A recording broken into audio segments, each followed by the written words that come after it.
Merci, Monsieur le Vice-président, pour ces mots et ce discours d'ouverture. En l'absence du président du gouvernement, saluer aussi les institutions que sont le CES et les autres acteurs économiques au travers la CCI et autres organismes qui sont aussi présents, puisqu'il s'agit pour Oceania 21 Meeting de trancher avec les concepts de colloques ou de séminaires. Ça se veut être une rencontre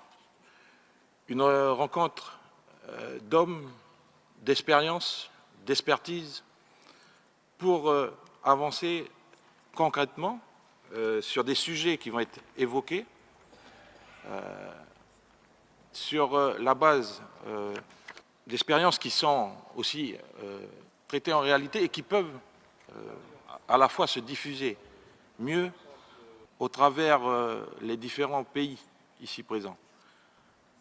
C'est ainsi que les connaissances que l'on a dans la gestion de la biomasse, les avantages ou la longue expérience qu'a le Vanuatu sur ce sujet, l'idée est de pouvoir en débattre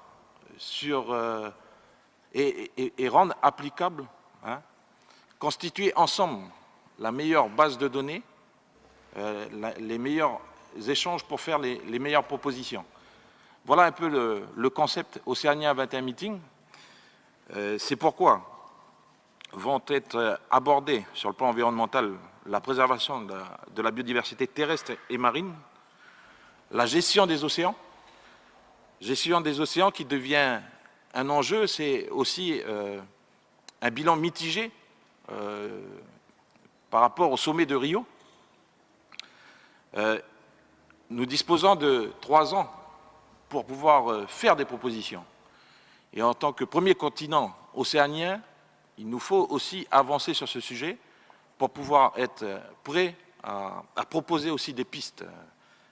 La gestion de l'eau douce et l'accès à l'eau potable, c'est une thématique aussi qui va être abordée.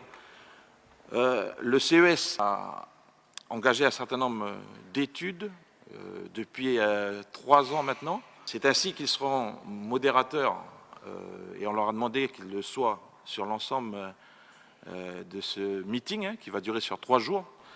Et ils ont un certain nombre de données à partager avec nous.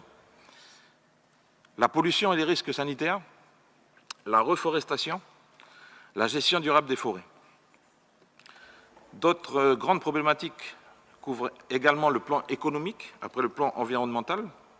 C'est le développement des filières vertes et bleues dans le cadre de la diversification économique, l'évolution des entreprises et institutions vers le développement durable, comment dans la recherche de conception du meilleur modèle dans cette mutation du modèle économique que l'on connaît, comment on arrive à poser les fondements du développement durable. C'est aussi l'agriculture raisonnée et la sécurité alimentaire. Toujours sur le plan économique, l'énergie solaire, l'énergie éolienne, la biomasse, les carburants alternatifs, l'huile de coco et le jatropha, le mix énergétique. La gestion durable, bien sûr, de ces ressources, et notamment en matière de brevets. C'est ainsi qu'on a eu un certain nombre d'échanges sur un inventaire qui a été demandé sur l'ensemble des brevets qui ont été déposés au titre de ressources végétales et qui font partie, bien sûr, de cette biodiversité terrestre. Mais c'est aussi le cas sur la partie maritime. C'est les nouveaux schémas d'urbanisation, la construction et les bâtiments à énergie positive, globalement l'efficacité énergétique. Le troisième axe, après l'axe environnemental et l'axe économique, c'est le plan culturel et social. Sur ce plan-là, c'est l'accès à l'éducation et aux services de santé, c'est l'intégration de la jeunesse dans la société, la gestion du foncier et l'accès au logement, le rééquilibrage pour ce qui concerne la Nouvelle-Calédonie et la préservation des cultures ancestrales ainsi que la transmission des connaissances traditionnelles.